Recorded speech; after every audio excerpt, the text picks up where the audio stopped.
in ngayong summer ang fruit shakes, lalong-lalo na ang avocado. Pero hindi lang ito patok na inumin.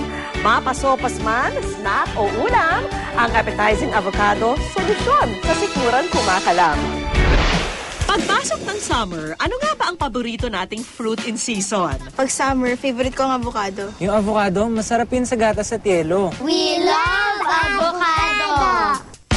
Ang paborito nating avocado o alligator pear kung tawagin dahil sa kanyang kulay at hugis ay isa raw sa pinakamasustansyang prutas sa buong mundo. Bukod sa mga bitamina, mayaman din ito sa fiber, iron at protina. Kung ikukumpara sa saging, doble raw ang potassium content nito, kaya mainam ding panlaban sa high blood pressure. May mga pag-aaral ding nagsasabi na ang madalas na pagkain ng avocado ay nakakababa ng blood cholesterol, kaya good for the heart. Pero alam nyo bang hindi lang pang dessert ang avocado? Yan ang papatunayan ni Chef Mard. Ang avocado ay hindi lang panggatas at pangyelo. Marami pa tayong pwedeng paggamitan nito kagaya ng ating unang recipe na avocado melt open face sandwich. Maghanda ng kamatis, asin, paminta, keso, garlic powder, pandesal at syempre ang bidang sliced avocado.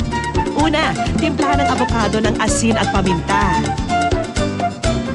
Ihanda ang mga pandesal na papalamanan ng avocado.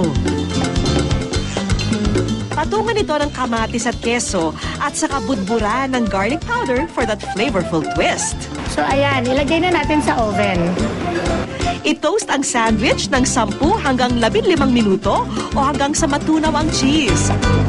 Sa halagang 80 pesos, ready to eat na ang ating makulay at masustansyang avocado melt open face sandwich, perfect for breakfast or snack for 5 to 6 people.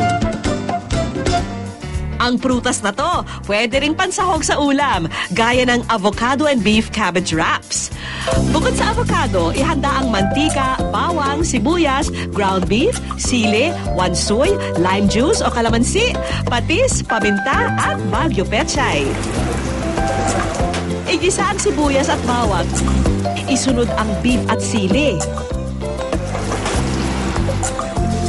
Yan, igisa nyo lang ho. At timplahan ng patis at paminta. Pagluto na ang beef, pwede nang ilagay ang sliced avocado. Kung gustong alata ng timpla, magdagdag ng asin. Pagkatapos, dagdagan ng wansoy.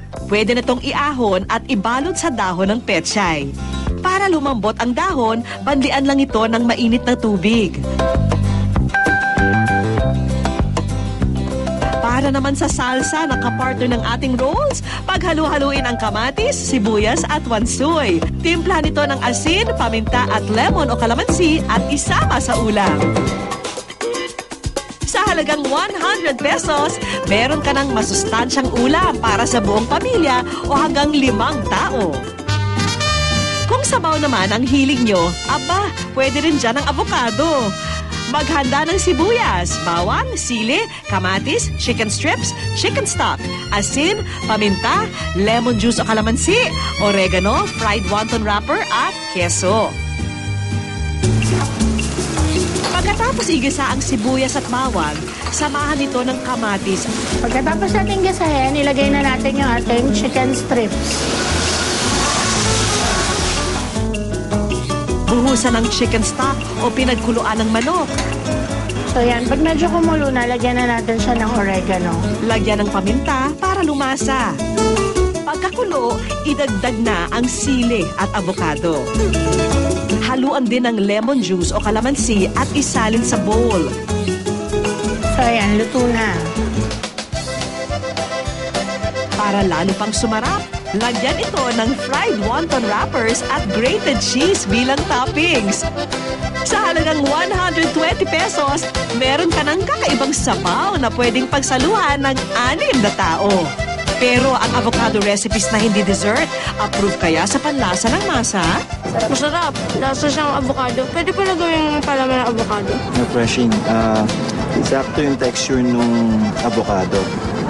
Tapos bagay siya dun sa wonton tsaka dun sa chicken. Tsaka hindi ko alam na avocado pala to. Okay bagay siya yung combination niya sa spices niya.